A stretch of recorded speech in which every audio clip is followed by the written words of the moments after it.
Bonsoir à toutes et à tous et bienvenue sur El Marharibiya. Quel plaisir de vous retrouver pour ce nouveau numéro de Microscoop. Soyez les bienvenus. L'actualité en Algérie, même si certains pays ont déjà commencé leur rentrée scolaire, ont entamé cette nouvelle saison 2022-2023, et bien aujourd'hui, seulement et aujourd'hui, c'est une question qui se pose. Pourquoi est-ce que la rentrée est-elle si tard? Peut-on parler de retard ou tout simplement peut-être de prendre le temps de préparer cette nouvelle saison scolaire pour ces 11 millions d'écoliers qui font leur rentrée aujourd'hui, avec deux particularités bien évidemment: l'introduction de l'anglais en primaire et la mise en place d'un test d'évaluation en remplacement de l'examen en fin de cycle primaire. On y reviendra. Plusieurs questions se posent ce soir. Voilà ce que nous dit Boualem Amoura, syndicaliste, secrétaire général du SATEF. Voilà ce qu'il dit. On va y revenir avec lui bien évidemment. C'est inacceptable. On veut créer 2 classes d'élèves en Algérie alors que la Constitution et la loi d'orientation scolaire 0804 énonce l'égalité des chances. Voilà ce que nous dit Boualem Amoura. Il est avec nous ce soir, enseignant. Il est en Algérie. Il va nous exposer un peu les points positifs de cette rentrée. On écoutait tout à l'heure dans l'émission Tadient avec un des invités de mon collègue Hussein Gasmi, Qassi Djebbar, qui lui notamment revenait sur notamment Béjaïa. Il vantait les classes, les mérites de les classes, l'organisation, la mise en place de transport, une cantine au top, dit-il. Je cite, on va y revenir. Les questions qui se posent ce soir, les conditions de cette rentrée, l'accès aux écoles, dans quel climat général? On connaît l'inflation, les problèmes économiques, comment les parents font-ils face à cette rentrée? Je vous le disais, pourquoi le 21 septembre et non peut-être la 1er septembre? Peut-on parler de retard? Comment vivent cette rentrée les personnes aussi, les élèves, les collégiens en situation de handicap? Côté infrastructure, on parlera des cantines notamment cette polémique où apparemment seulement 1629 sur 20 400 écoles primaires sont dotées de tablettes remises aux élèves, et encore autres chaises et tables manquantes. Un matériel de base est totalement évident pour les classes scolaires. Nous reviendrons sur le nombre d'élèves. Peut-on parler de classes surchargées ou plutôt de classes adaptées, avec une moyenne d'élèves qui permet notamment aux enseignants de travailler dans les meilleures conditions? Voilà aussi ce que nous dit Boualem Amoura. On va lui donner la parole dans un instant. Il est le mieux placé que n'importe qui. Avec un tel emploi du temps, l'enseignant ne donnera pas le meilleur de lui-même, dit-il, et n'arrivera pas à achever le programme dans les délais, surtout avec la pression des inspecteurs. On y reviendra. On reviendra aussi d'un point de vue général sur le système éducatif en Algérie. On essaiera aussi de comprendre, y a-t-il eu les années glorieuses, les belles années du système éducatif, peut-être entre 62 et 68 et 70. On y reviendra. Est-ce que c'était la seule époque, juste après l'indépendance, où les élèves avaient une très belle rentrée scolaire, ou quelque part ces difficultés, peut-on parler de dégradation, sont arrivées seulement dans le cadre de ces dernières années? Et puis la grande question, la polémique ce soir, on va y revenir. Des images dans quelques instants qui font le tour de l'Algérie et même dans d'autres pays. Cette rentrée scolaire, c'est le titre de l'émission, une rentrée scolaire qui concerne donc près de 11 millions d'élèves et une rentrée scolaire dans les classes, une présence des services de sécurité, la police, les gendarmes et surtout l'armée, parfois avec des signes militaires. On en verra quelques images. Que veut dire cette présence de l'armée, alors qu'au cours de ces dernières semaines, on a vu la présence, le chef d'état-major, M. Saïd Chengeha, recevoir l'ambassadrice des États-Unis d'Amérique notamment. Pourquoi lui et pas le président Abdelmajid Tebboune? On a vu aussi l'armée féliciter, et puis certains sportifs se voir même faire le salut militaire. Aussi l'armée dans les milieux universitaires, l'armée aussi dans le milieu de la santé. Une polémique controversée avec beaucoup d'interrogations. Certains sont plutôt positifs et se disent pourquoi pas de la prévention, de la confiance, de l'assurance, de la sécurité auprès de nos futures générations, celles qui construiront le pays. Et beaucoup d'autres Algériens parlent de militarisation du pays, de conduire le peuple vers une certaine subordination, conditionner peut-être une intimidation des plus jeunes âges, une présidence des ministres présents d'un côté et de l'autre l'armée. On essaiera de comprendre pourquoi cette armée est présente. Voilà pour le sommaire. Avec nous sur le plateau, Lies Djebaili, bonsoir, ingénieur, économiste, militant politique. Bonsoir Chaban, merci pour votre invitation. Je salue El Maralibia et tous ceux qui nous suivent à l'intérieur et à l'extérieur. Merci d'être avec nous sur le plateau. Le plaisir de le retrouver, économiste, analyste politique, Hassan Hirej. Bonsoir. Bonsoir Chaban, bonsoir à tes invités. Voilà Méliès, et bonsoir aux téléspectateurs et bonsoir à toute l'équipe de la régie. Merci. Sans laquelle on ne peut rien faire. Merci, je pense qu'ils sont effectivement heureux et souriants qu'on parle d'eux, c'est important, sans eux il n'y aurait pas d'émission. On va apercevoir l'affiche, la une de votre livre que vous venez de sortir aux éditions L'Harmattan, Slimane Azem, blessure et résilience. On va y revenir sur 2 petites minutes en fin de... Voilà. Et je vous réserve un scoop. Et vous me réservez un scoop. On essaiera d'y revenir en 2 minutes à la fin de l'émission pour nous redonner un peu le goût de cette œuvre que vous venez de sortir il y a quelques jours. Mais on aura le plaisir d'en reparler sur un plateau, effectivement, pour revenir sur ce travail. Avec nous, donc, via l'Algérie, il est donc secrétaire général du SATEF, le syndicat autonome des travailleurs de l'éducation et de la formation, enseignant depuis longtemps. Boualem Amoura, bonsoir. Bonsoir, bonsoir à tous les téléspectateurs d'El Maralibia, à l'intérieur et à l'extérieur du pays. Et bien sûr, bonsoir aux invités et sans oublier les techniciens. Et merci de votre invitation. C'est moi qui vous remercie. On va essayer donc de se poser toutes ces questions sous différents axes autour de cette rentrée scolaire, mais aussi rentrée sociale. L'économie, c'est important aussi quand on fait une rentrée scolaire, notamment de 11 millions d'enfants, de jeunes, d'Algériens, d'Algériennes. C'est un quart de la population. On compte aujourd'hui en Algérie près de 44 millions d'habitants. Boualem Amoura, bonsoir une nouvelle fois. Peut-être avant de revenir sur ces difficultés que vous énumérez, on va y revenir avec vous, je viens d'en évoquer plusieurs points. Tout de même, y a-t-il des choses positives? Parce qu'à vous entendre, effectivement, on a quand même un tableau assez difficile, un tableau qui revient depuis plusieurs années, on va essayer de comprendre. Mais est-ce que vous avez vu des éléments tout de même positifs aujourd'hui à travers le syndicat? Vous avez eu des échos de belles rentrées dans certaines villes, aux 4 coins du pays. Alors, je crois que vous êtes en mute. Oui, allez-y, on vous entend maintenant. Ok, merci. Je ne peux pas nier qu'il y aura de belles choses, mais par rapport aux choses, je dirais, négatives, elles sont minimes. Pourquoi? Je parle ainsi parce que ce sont des problèmes récurrents qui reviennent chaque année et auxquels on n'a pas trouvé de solution. Le problème, il est là. Le problème, c'est dans l'impunité. Tu viens de le souligner dans ton introduction en disant pourquoi le 21 septembre. Une année scolaire, pas une rentrée scolaire. En Algérie, on a l'habitude de préparer la rentrée scolaire, alors que dans tous les pays du monde, on prépare l'année scolaire. Une année scolaire se prépare au mois de janvier. Je parlais de problèmes récurrents. Chaque année, depuis le siècle dernier, nous n'arrivons pas à vaincre le problème du livre scolaire, nous n'arrivons pas à vaincre le problème des surcharges des classes, nous n'arrivons pas à vaincre le nettoyage des salles, des bureaux des directeurs. Chaque année, nous parlons d'ouverture, du problème d'ouverture des cantines scolaires. C'est ce qui me chagrine. Et pourtant, moi, je sais qu'il y a des hommes et des femmes qui peuvent faire ce travail-là, mais quand il y a l'impunité, on laisse faire, personne n'est sanctionné. Eh bien, chaque année, nous avons les mêmes problèmes. Et vous l'avez assez bien dit, dans beaucoup de pays, cela fait plus de 20 jours que les élèves ont repris les chemins de l'école. Mais en Algérie, pourquoi le 21 septembre? Et le 21 septembre, vous l'aurez constaté, aujourd'hui, c'est le mercredi. Nous sommes en fin de semaine. Pourquoi en fin de semaine? Le mercredi, jeudi, puis ce sera demain, ce sera le week-end. C'est là que je ne comprends rien du tout. Est-ce qu'il y a une vision anticipatrice de la gestion des affaires publiques? Est-ce qu'il y a une stratégie où nous naviguons à vue? C'est ce qui nous chagrine.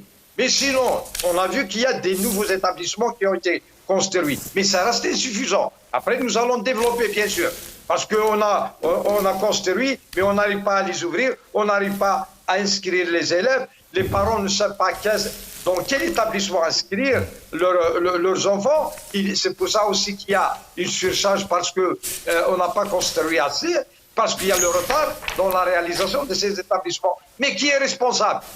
Personne n'est responsable. C'est ce qui nous chagrine. Sinon, introduire, comme tu l'as fait, puis nous allons développer après, introduire la tablette dès le primaire, pour les 3e années primaires. Là, moi, je pense, en tant que pédagogue, cela ne va pas servir à l'éveil de ces enfants. Il faut les laisser découvrir d'eux-mêmes le monde, le dessin, le calcul mental et tout. C'est-à-dire, moi, je veux parler de la réforme du système. Et puis, ça ne touche pas tous les élèves algériens. Ça ne représente même pas 8%. On nous parle aussi des casiers, parce qu'il y aura un 2e livre et il y aura des casiers dans les écoles primaires pour que les élèves laissent leurs affaires dans ces casiers. La majorité des établissements scolaires ne sont pas dotés. Mais c'est un problème qui dure depuis l'ère de Bembouzi. Je suis quand même depuis 30 ans dans le syndicalisme. J'ai assisté aux réunions, toutes les réunions avec Bembouzi, jusqu'à l'actuel ministre. Eh bien, chaque année, on parlait de ces casiers, de ces tablettes. Mais malheureusement, nous n'avons pas pu les vaincre, alors que j'avais dit en 2010 pour Bembouzi devant tout le monde, nos ancêtres ont vaincu la 4e puissance mondiale, qui avait adhéré à l'OTAN, mais nous n'arrivons pas avec le livre scolaire et jusqu'à présent, il nous a vaincus. Restez avec nous, Boualem Amoura. On va revenir bien sûr sur cette première partie d'émission.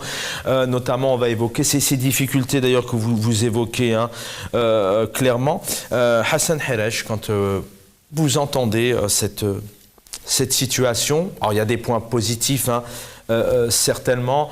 On écoutera tout à l'heure notamment le ministre qui a inauguré à Ginette cette rentrée avec des élèves qui chantent. Mais quand vous entendez tout de même ce tableau qui est difficile d'un enseignant, d'un Algérien, d'un syndicaliste qui est sur le terrain en 2022, et on a hélas, alors ce soir encore une fois on se pose des questions, on n'est pas là pour critiquer négativement et gratuitement, ça c'est important. Nos invités apportent leurs réflexions, leurs analyses sur un peu la situation qu'ils constatent. On est en 2022 et on a l'impression que c'est récurrent chaque année. Oui, il y a plusieurs raisons en fait. Il faut savoir qu'on traîne une espèce de méthode de rentrée, de travail, de planification, etc. depuis l'indépendance. Vous savez, à l'indépendance, l'immense majorité des enseignants, des directeurs d'école, etc. sont partis suite aux exactions de l'OAS et tout ça. Donc, l'école était tenue par ce qu'on appelle toujours les pieds noirs. Et donc, l'école algérienne s'est retrouvée totalement dépourvue. Il fallait, dans la précipitation, recruter des instituteurs, des professeurs de collège, de lycée, etc., et qui n'avaient pas de niveau forcément, et qui n'avaient pas la formation pour. Et l'infrastructure était aussi insuffisante, parce que tant qu'il y avait la France, évidemment, il y avait très peu d'Algériens qui étaient scolarisés. Donc, ce début-là, on va dire, ça... À partir de quelle année, à peu près, selon vous? On parle de 68, 70? Ça a commencé à se résorber à peu près, 10 ans après, on va dire. 10 ans après l'indépendance, une petite dizaine d'années, ça a commencé à se stabiliser. Les seules écoles qui fonctionnaient très bien, c'était les écoles privées. Moi, j'ai eu la chance d'avoir fait l'école primaire et le collège jusqu'en 3e chez les Pères Blancs. Eh ben, on était très très bien organisés. La rentrée se faisait vraiment avec rationalité. On rentrait d'ailleurs avant les collèges et le lycée de l'État et on sortait après. Il y avait une discipline, il y avait une pédagogie, il y avait un respect de l'élève. L'élève était au centre. Mais je dois dire quand même, à la décharge de l'école publique, c'était la débandade en 1962. Mais c'était Il faut dû à savoir quoi quand même que l'Algérie avait demandé une aide à la France de 40 000 enseignants. Ce que la France n'avait pas envoyé, si mes souvenirs sont bons. Il y en a qui ont des chiffres et pourront nous le dire, mais je crois que c'était autour de 10 000, 15 000 sur 40 000. Donc il y avait des Belges qui étaient sollicités, il y avait des Canadiens. Je me souviens, moi, j'avais un prof d'anglais qui était canadien, et il y avait des Suisses, etc., enfin des pays francophones d'Europe, du Canada. Mais après, suite justement à cette débandade-là, Ben Bella Boumedienne avait décidé d'arabiser l'école. C'était plus réactif par rapport à l'attitude de Gaulle, de la France, qui ne nous ont pas aidés à avoir une bonne rentrée scolaire, une bonne scolarisation, une bonne école, etc. Donc par dépit, tout de suite, ils ont arabisé. Alors on pourra évoquer l'arabisation. Ils ont fait appel au Caire. Je me permets, s'il vous plaît, de vous couper vraiment une minute. Oui, je vous en prie. Merci beaucoup. On pourra évoquer l'arabisation, mais éventuellement une langue qui arrive dans un pays, ça ne peut être que positif. Maintenant, effectivement, quel est son objectif? Bien sûr, aucune comparaison n'est là, mais c'est vrai qu'on va revenir aussi sur l'anglais qui arrive comme ça aussi rapidement. Mais indépendamment justement de cette arabisation, et vous allez certainement nous expliquer dans quelques minutes, mais pourquoi, avant de donner la parole à Elias Djebali, est-ce que l'Algérie, le gouvernement, les différents présidents, les ministres qui sont passés, n'ont peut-être pas su, parce que c'est ce qu'on ressent en tout cas d'année en année, n'ont pas su mettre en place un système éducatif, être à la hauteur, serait-ce qu'au niveau matériel. Apparemment, il manque encore du matériel, des tables, des chaises, des cantines, du transport. La question est très intéressante, parce qu'il me semble que c'est valable pour toutes les institutions, sans aucune exception. Une des premières raisons, c'est que les responsables n'ont pas de compte à rendre.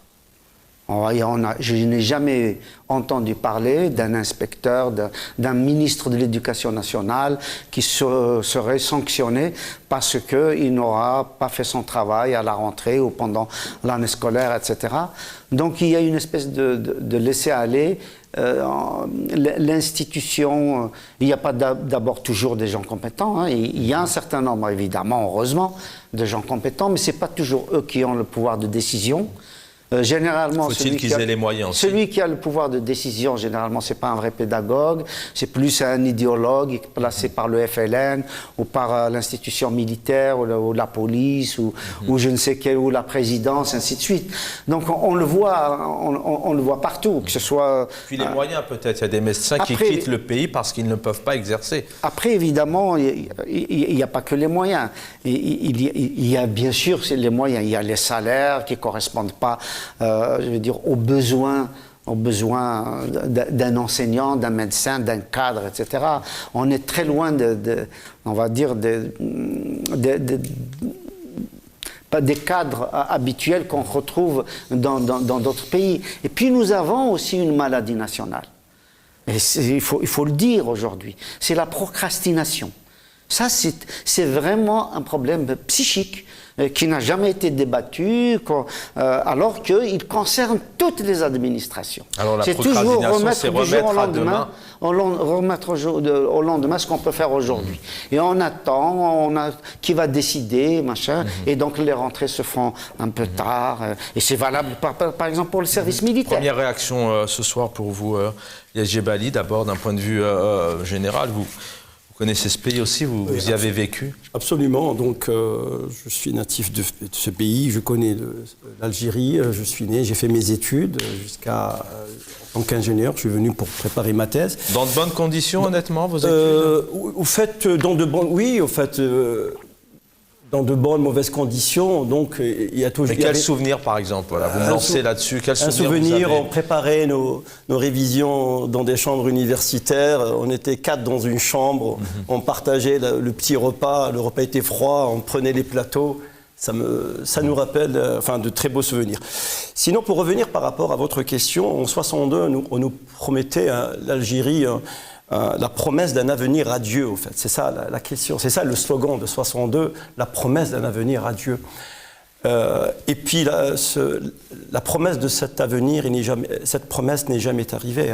Voilà. Donc pourquoi? Pour une raison très simple. Il y a un slogan qui dit qu'un beau pays se reconnaît par ses bâtiments, par ses écoles et par ses hôpitaux.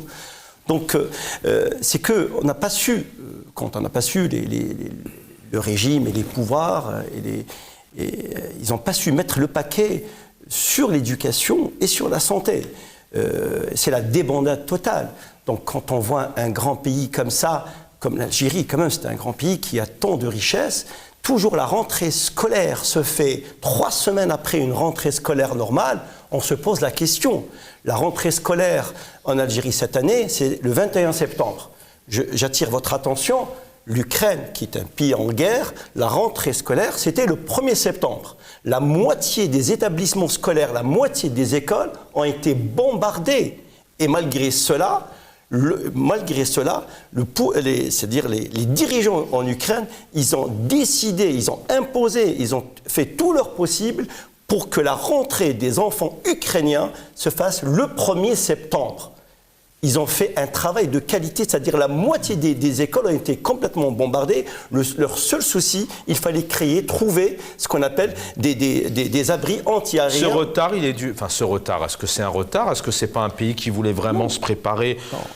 Selon vous, c'est votre regard sur ce 21 septembre? En fait, c'est une concaténation, c'est ça, c'est une concaténation, c'est un ensemble de facteurs, un problème de planification, un problème de compétences, il y a plein de problèmes, je veux dire, d'intelligence, les décisions se font en amont, en aval, est-ce que les décisions sont centralisées, est-ce qu'elles dépendent, celui qui prend la décision, est-ce que c'est un idéologue, est-ce que c'est un pédagogue, est-ce que c'est un professeur? C'est une érosion totale. Vous parlez tout à l'heure des médecins.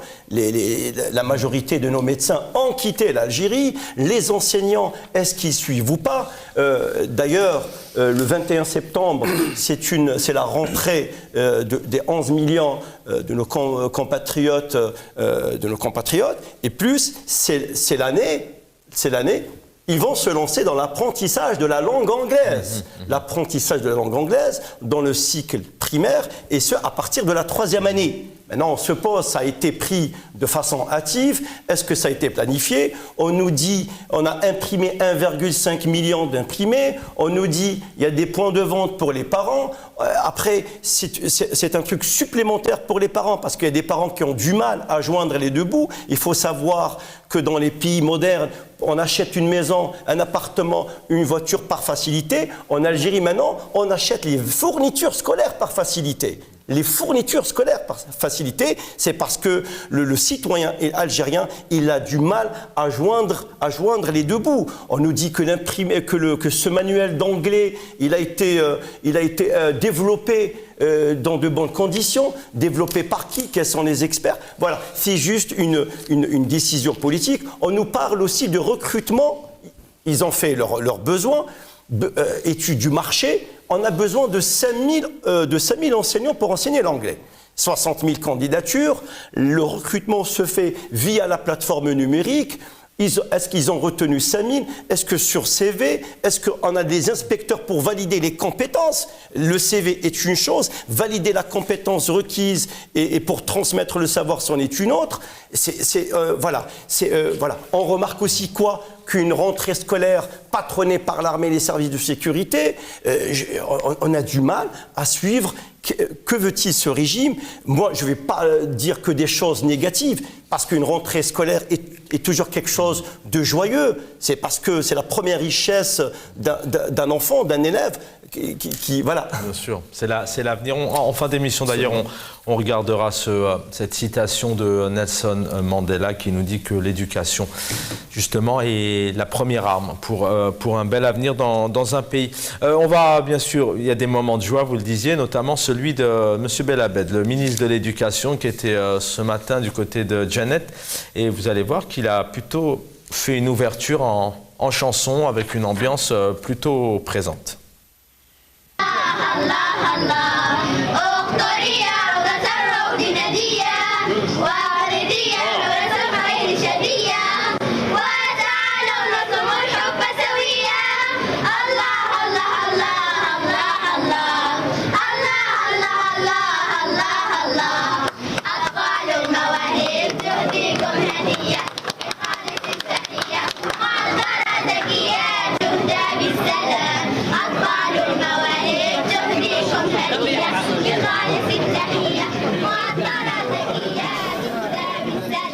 La rentrée scolaire est au cœur de Microscoop ce soir. Si vous venez de nous rejoindre, soyez les bienvenus. Nous allons visionner quelques 3-4 photos comme ça. Il y en a tellement qui tournent sur les réseaux sociaux. Voilà, surcharge scolaire. Boualem Amoura, syndicaliste, va en parler dans quelques instants. Vous avez ici notamment trois élèves qui sont sur une table où on peut tout de même définir que c'est pour deux élèves. Pareil ici, aussi bien sur le premier plan que derrière, par exemple, on a 2-3 autres photos qui vont arriver dans quelques instants. C'est aussi, ici, malheureusement, il n'y a pas assez de chaises, notamment du côté de Tizi Ouzou, où Boualem Amoura dit que pour 1000 élèves sont attendus aujourd'hui, alors qu'il n'y a que 700 chaises, par exemple. Boualem Amoura, vous êtes syndicaliste, toujours avec nous, le mieux placé chaque année pour nous parler de cette rentrée scolaire. D'abord, peut-être une réaction sur les quelques difficultés que les élèves rencontrent, même si, encore une fois, il y a des moments de joie. On souhaite d'ailleurs une bonne rentrée à tous les élèves. Et puis, selon vous, en deuxième point, parce que le constat, il est quand même important ce soir pour dresser un peu le tableau en toute sincérité, mais selon vous, que se passe-t-il depuis, 72, on va arrondir peut-être à 75 en étant généreux, en étant gentil, vraiment gentil, en voyant large, sur le fait que chaque année, il y a toujours ces difficultés de base, et puis des anticipations. L'anglais, par exemple, qui peut-être que le pays n'est pas prêt, en l'occurrence. Merci. En tout cas, la joie, il y en aura toujours, parce que la rentrée, c'est toujours une fête. Ce matin, il y a une différence aujourd'hui et hier, entre aujourd'hui et hier, parce que ce matin, les rues étaient belles, il y avait beaucoup d'élèves, d'enfants, de filles, alors, je parle de filles et de garçons, sur nos trottoirs. Donc, il y a un mouvement. Mais ce que je vais chercher, moi, c'est une belle image, mais il faut leur donner les moyens pour aimer l'école.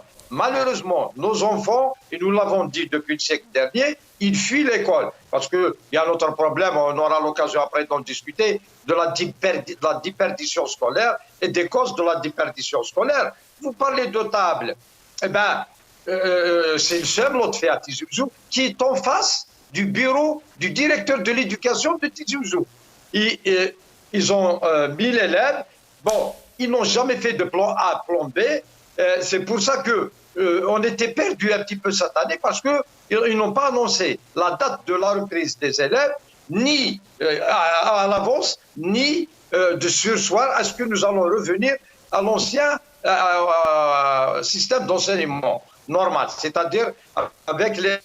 Donc, ces gens-là, ils se retrouvent avec 700 chaises, mais puisqu'on travaille par classe, ils ont un déficit de 300 chaises. Je vous informe qu'aujourd'hui même, dans la commune de Tkout, à Batna, le directeur du CEM de Tkout était obligé d'emprunter des chaises à la mosquée. Parce qu'à la mosquée, ils organisent des cours d'alphabétisation pour les adultes. Donc, il n'a pas trouvé, il était voir à la mosquée qui lui a emprunté. Aujourd'hui, à Tarf, parce que moi, je parle de l'Algérie et de l'Algérie profonde.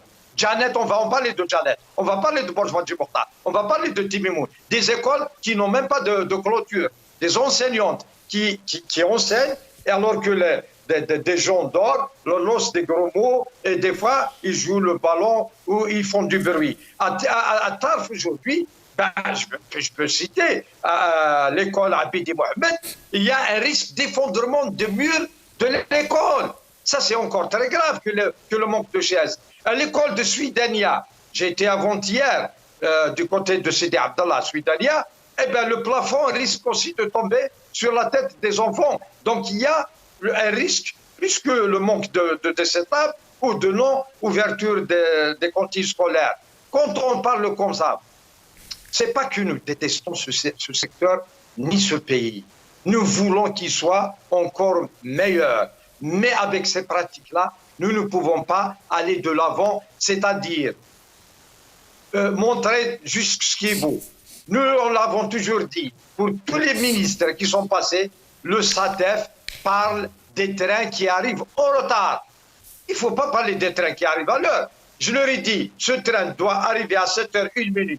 Il arrive à 7h30, c'est très bien. Mais nous, en Algérie, on l'accuse, on lui reproche d'être arrivé à l'heure. Alors que celui qui arrive en retard, on l'applaudit. Donc nous ne parlons pas de ce qui marche parce que ces gens-là, ils sont payés.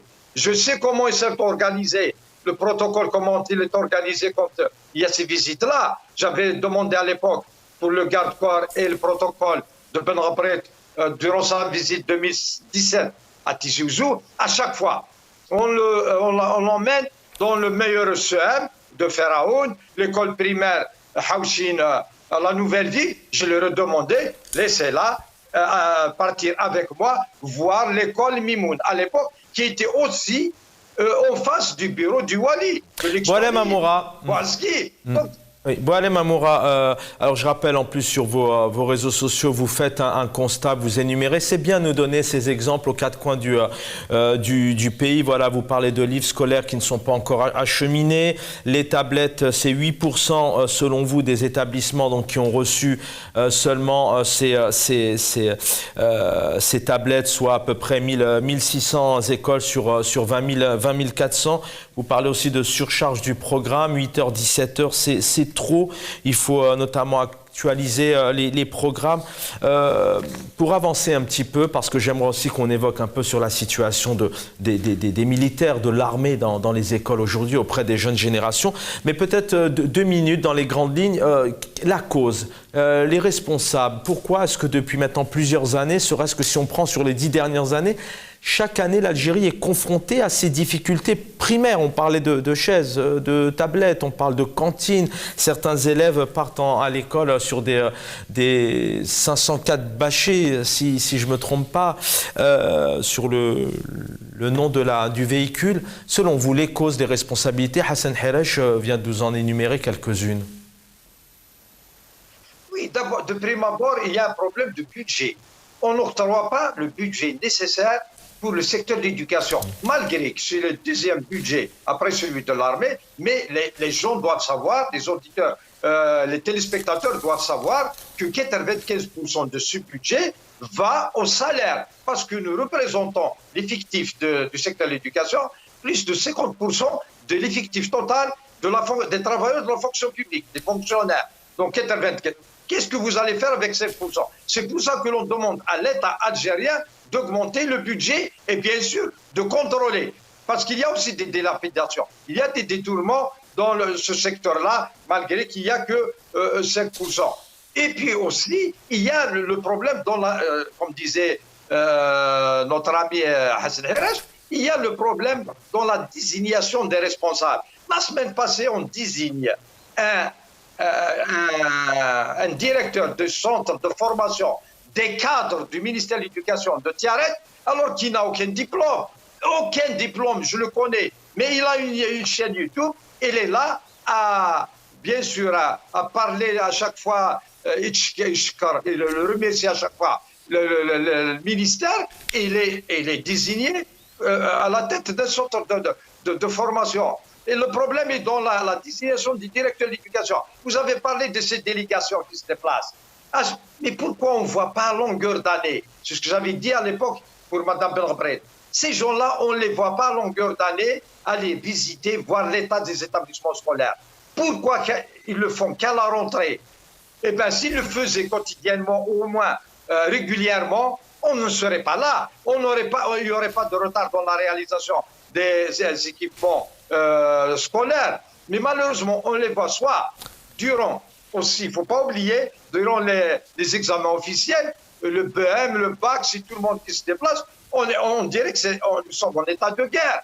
Mais laissez les élèves tranquilles, faire leur rentrée, faire leur comment dirais-je, leur rentrée, leurs examens, tranquillement, normalement, comme tous les autres. L'école, l'espace, il faut respecter la souveraineté de l'école, si j'ose dire. Restez, merci Boualem, restez avec nous.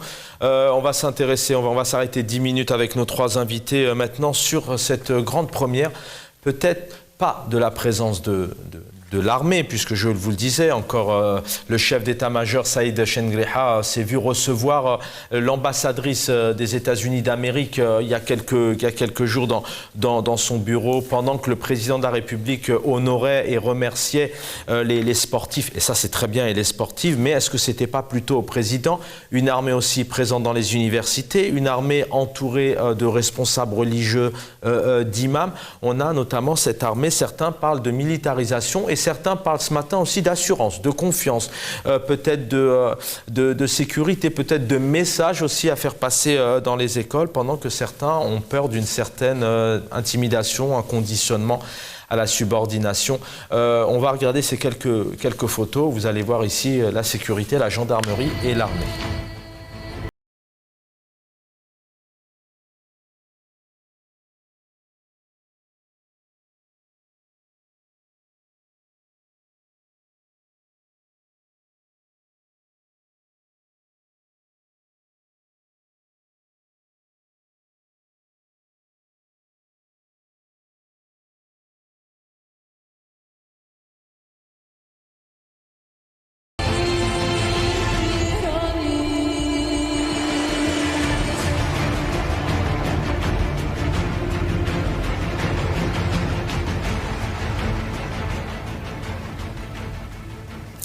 – 19h41, si vous venez de nous rejoindre en Algérie, soyez les bienvenus. Microscope ce soir qui s'intéresse donc à cette rentrée scolaire à tout point de vue. Bien évidemment la situation économique, on parle aussi ce soir de situation, de climat avec des grosses difficultés dans les établissements. Et puis cette grande première avec ces images qu'on vient de voir où l'armée, la gendarmerie, les pompiers, la police est présente. Hassan Helech, dans certaines écoles, notamment en Occident, il se peut que dans l'année, il y ait les sapeurs-pompiers qui se rendent dans une école. Parfois, il y a aussi des responsables de l'armée. On peut visiter aussi une caserne pour essayer de comprendre dans un processus pédagogique pour essayer de montrer aussi ce qu'est le métier d'un militaire, par exemple, d'un pompier, d'un policier.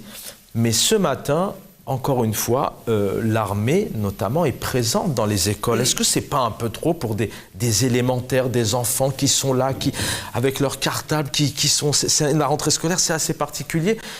Et on voit ce signe aussi militaire. Comment vous... Sécurité, confiance, assurance ou militarisation, domination, subordination? Je pense qu'il y a un peu des deux, parce que à partir du moment où il n'y a pas de message officiel, on ne nous dit pas, tiens, il y a l'armée dans les écoles pour telle ou telle raison. Moi, je n'ai pas entendu les raisons pédagogiques qui auraient poussé effectivement à ce qu'il y ait une présence militaire ou policière dans les écoles. Pourquoi pas, effectivement, ça peut être une banalisation des rapports entre la société et l'armée.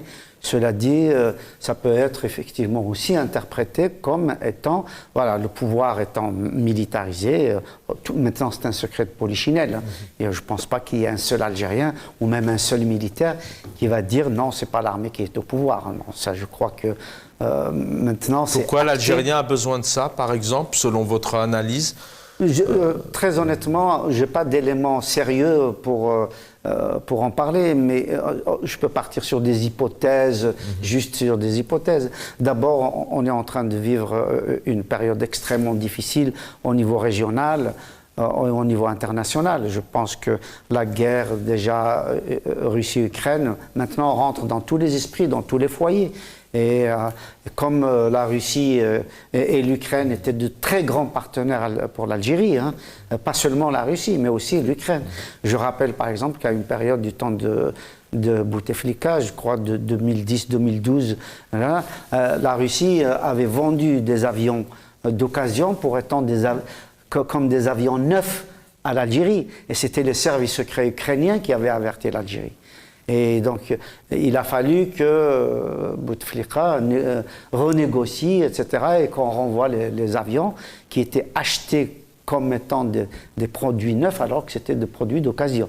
Donc, à la fois l'Ukraine et à la fois... Et puis, il y avait beaucoup aussi d'étudiants qui allaient en Ukraine, des médecins, des ingénieurs, des militaires, des agents des services secrets, etc. Et il y avait beaucoup d'Algériens qui se formaient en Ukraine, pas seulement en Russie. Donc là, cette guerre-là est extrêmement difficile pour l'Algérie. Moi, je comprends pour en pas... arriver à mettre ce matin des militaires dans les écoles. On oui, en arrive alors, là. Évidemment, que le parallélisme que vous faites, il est un peu... Oui, donc forcément, cette guerre-là, fratricide, entre les Russes et les Ukrainiens, rappelle quand même une guerre potentielle, fratricide aussi, entre l'Algérie et le Maroc. Donc malheureusement, avec notamment maintenant la présence d'Israël au Maroc, y compris d'un point de vue militaire, en tout cas des conseillers, du matériel, etc., des formations, etc. Donc il y a une ambiance, on va dire, qui n'est pas aux civils, qui n'est pas à l'armée, etc. Donc je n'en sais rien. C'est à l'armée, c'est au pouvoir de nous dire quel est le message qu'ils veulent faire passer. Et malheureusement, nous sommes dans un système d'opacité, un système qui toujours dans l'implicite et qui n'est pas dans l'explicite. Et donc on en arrive effectivement à des situations comme ça, incongrues. Et après, on part dans de conjectures, on ne sait pas trop, on peut partir dans tous les sens. Et ça va être, encore une fois, une bataille idéologique pour ou contre l'armée. Il y en a qui vont dire oui, c'est bien, d'autres qui vont dire oui, c'est pas bien, sans que nous ayons une base réelle d'analyse, de discussion, etc. Ça va partir juste sur des ressentis. Lies Djebaili, on sait qu'un enfant, quand il arrive à la rentrée, d'abord il doit écouter, il doit travailler son psychologique pendant 2 mois, 3 mois. Il est en vacances, il est un peu stressé. C'est pas une grosse Alors, vous, d'abord, j'ai envie que vous aussi vous réagissiez pourquoi les forces de sécurité sont présentes. Et puis, psychologiquement, pour un enfant, est-ce que c'est la matinée? Est-ce que c'est l'endroit à un moment donné? Alors que dans certains pays, on ne voit quasiment, en France, on ne les voit pas, les militaires, sauf circuler avec leur véhicule pour sécuriser certains endroits. Quel est votre regard? Une ambassadrice, peut-être oui, mais des écoles, peut-être non ou pas?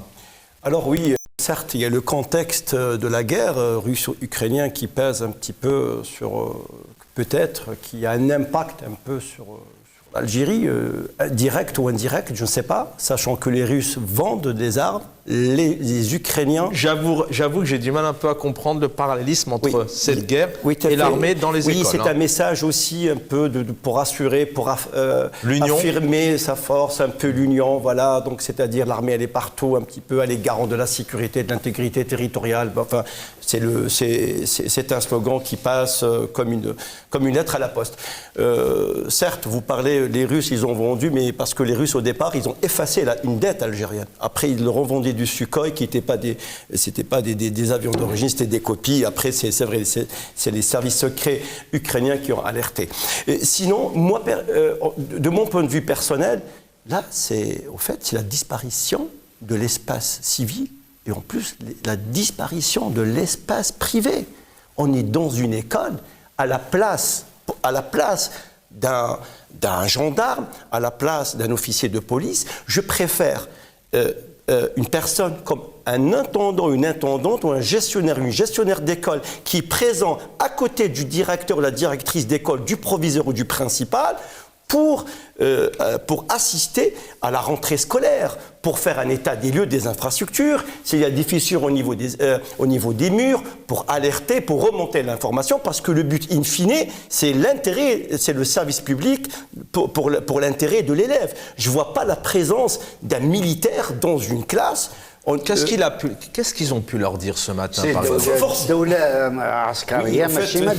Au fait, il y a plusieurs analyses. Ça peut être aussi interprété que, voilà, pour affirmer pour dire, c'est un retour, dire aux hirakistes, aux opposants, c'est nous qui gouvernons. Doula Madaniya Machi Askariya. Ça marche pas. On peut l'interpréter autrement aussi, c'est-à-dire que l'armée, c'est tel qui a les pouvoirs décisionnaire, mais moi je me place à la place d'un enfant de 6 ans, 8 ans qui fait sa rentrée scolaire sur le plan psychologique. C'est pas un danger pour ces enfants à un moment donné de ne pas comprendre toutes ces...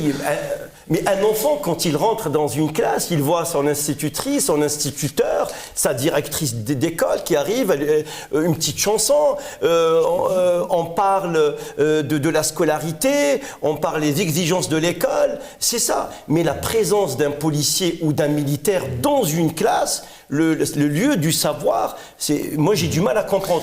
On prend par exemple l'école Saint-Cyr, la grande école Saint-Cyr qui a donné le berceau du génie militaire, absolument, qui forme beaucoup d'Algériens. Tous les collèges qui se trouvent dans la ville de Saint-Cyr-l'École, on n'a pas trouvé un colonel saint-cyrien ou un général saint-cyrien qui s'est déplacé dans un collège ou dans une école. Une réaction à chaud avant de donner la parole à Boualem Amoura, parce qu'il l'a vécu ce matin et je pense qu'il a... Je voulais juste rajouter un fait, c'est-à-dire qu'on ne sait pas en fait, est-ce qu'ils sont présents là juste avec leur tenue ou est-ce qu'ils ont tenu un discours? S'ils ont tenu un discours, qu'est-ce qu'ils ont dit? Est-ce qu'il y avait possibilité éventuellement de répondre?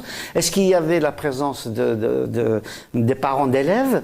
Est-ce qu'il y avait des pédagogues parmi eux ou est-ce que c'est juste comme ça une présence physique juste pour impressionner? Ce qui peut être peut-être pire aussi, il vaut mieux passer un message que... C'est pour ça qu'on parle de présence ce soir. Boualem Amoura, avec nous, enseignant, SATEF, syndicaliste. Vous avez vu ces images. Vous arrivez ce matin dans les collèges, dans les écoles. C'est une nouveauté, c'est quoi? C'est continuer à ce que l'armée dise le peuple est derrière l'armée, on est unis, on est ensemble. Puis psychologiquement, ça c'est un mot qui me frappe, c'est important. Un enfant, il est parfois en panique, il arrive, il ne sait pas trop, l'enseignant doit lui donner des pistes, comment ça va se passer. Et il a, souvent en plus des hommes d'ailleurs, parce que parfois, bon, militaire femme, c'est peut-être un peu plus doux, si je puis me permettre. Comment vous avez vécu ça? Oui, merci. Moi, ce que je veux dire là, c'est inutile tout ce qu'ils font là, tout ce cirque-là qu'ils font. Moi, je voudrais bien que le premier jour, la première heure, ils commencent le travail, alors que c'est le contraire. Parce que là, on dérange les élèves. Je le disais, même durant les examens officiels. Ils sont là, ils accompagnent. Ils viennent pour les photos, certains pour les photos, mais il faut reconnaître aussi. Qu'est-ce qu'ils ont dit, selon vous? Excusez-moi, rapidement. Est-ce qu'on a des informations? C'est important ce que disait Hassan Helache. Est-ce que vous savez s'ils ont parlé, fait de la prévention, passé des messages d'union? Est-ce qu'on a ces informations-là? Non, jamais ils n'ont pris de parole, mais ils sont là pour... leur présence suffit. Mais moi, ce que je leur demande, on l'a demandé, on avait discuté et débattu du dossier de la violence au milieu scolaire durant l'année scolaire 2015-2016. On avait proposé que la police fasse des rondes devant les portails durant les heures de pointe et tout. Et on nous a promis du temps de l'ère de Ben Rabret avec... donc, lorsqu'on avait discuté de ce problème, de phénomène de violence et tout, est-ce qu'ils font une ronde durant les heures de pointe et à la rentrée, un policier devant chaque établissement? Malheureusement, cela ne s'est jamais passé. Et on a vu jusqu'à présent, il y a une certaine violence, des voyous qui viennent devant les portails chaque matin quand les élèves s'apprêtent à rentrer, et même à la sortie aussi. C'est ce que nous voulons leur demander. Oui, dans tous les pays du monde, il y a ces services-là. Mais je vais vous dire aussi, là, je ne sais pas quoi répondre. Pourquoi? Parce que, si je parle des civils, moi, j'ai organisé mon congrès national le 26 et 27 juillet à Boumerdes. Le 27 juillet, on se lève le matin, et, donc je reçois les invités, et qu'est-ce qu'ils nous font? Ils nous coupent l'eau et l'électricité. Pendant 2 heures, les invités arrivaient, j'ai contacté tous les civils, c'est-à-dire la direction de l'éducation, qui ne répondait même pas. Le proviseur est témoin du lycée Transfanant, et j'ai contacté le ministère, pas de réponse, mais sachez qu'il y avait des jeunes du service qui se sont déplacés. Est-ce que ça va, M. Amoura? Non, ça ne va pas. Ils nous ont coupé l'eau, et je sais que c'est exprès, parce qu'on les avait invités, le directeur de l'éducation et le ministère. Aucun n'a répondu favorablement, donc c'est prémédité. Eh bien, en 10 minutes, l'eau est revenue et l'électricité est revenue. Donc, des fois, il y a même, je dis, il y a certains civils qui n'arrivent pas ou qui ne peuvent pas, comment dirais-je, oh là là, ils doivent s'imposer. Voilà, j'ai compris. C'est s'imposer. Vous avez vu un maire accompagner ces délégations-là? Où sont les PAPC? Où sont-ils alors que c'est les premiers concernés? Parce que les établissements scolaires du primaire, ils dépendent de ces gens-là. Merci. Merci Boualem. En 30 secondes, peut-être le dernier message en 30 secondes. C'est la rentrée. On souhaite une belle rentrée à tous les élèves. En 30 secondes, qu'est-ce que vous pouvez leur souhaiter tout de même? Je leur souhaite de la réussite, mais malheureusement sans grande assurance, parce qu'à Béja, il a parlé, vous avez des Tadiennes. Aujourd'hui, l'Ahmadiyya, ils étaient en grève le premier jour. Lycée Sidi Ali El-Bahar, en grève aussi. Lycée Ahmed Hussein, ils étaient en grève. Beaucoup d'établissements en grève. Beaucoup d'établissements n'ont pas été nettoyés. Je veux que les responsables algériens tirent les leçons de cette rentrée. Merci. Et que ça ne répète. Merci Boualem Amoura. On y reviendra de toute manière. Ce n'est que la rentrée aujourd'hui. On aura l'occasion d'y revenir. Merci pour votre présence et votre fidélité précieuse, car on a besoin d'avoir votre retour concret. Lias Djebali, pareil, 30 secondes, un message pour... Message, au fait, je souhaite vivement de bon cœur une réussite joyeuse pour les 11 millions d'Algériens, un avenir radieux. Et c'est l'élite de demain, c'est la relève de demain. Donc dans l'Algérie, on a besoin. Donc voilà, et je termine, Daoula Madani Amashi Askaria, ces enfants, ils ont besoin un petit peu de baigner dans un climat civil, d'études, de savoir, de connaissances. Voilà, pas militarisé. Merci Hassan Hiresh.